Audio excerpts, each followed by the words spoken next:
And I think there's a lot of high net worth money. I know there's a lot of our institutional long short macro that is shorting this rally. And the long only managers are defensively positioned. They don't believe in a cyclical long.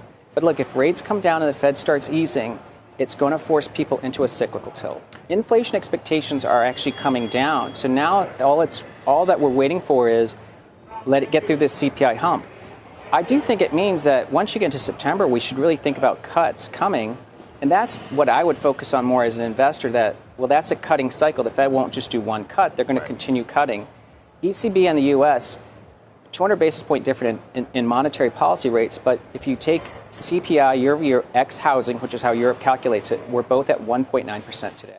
This is absolutely nuts, insane stuff, and you heard him here.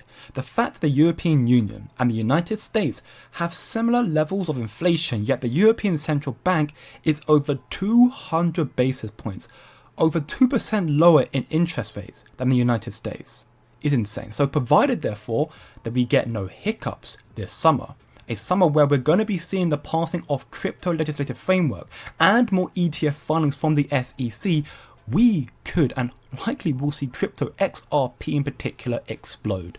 So should the Fed start cutting rates, we would see continuous rate cuts for almost, if not 2 years exactly.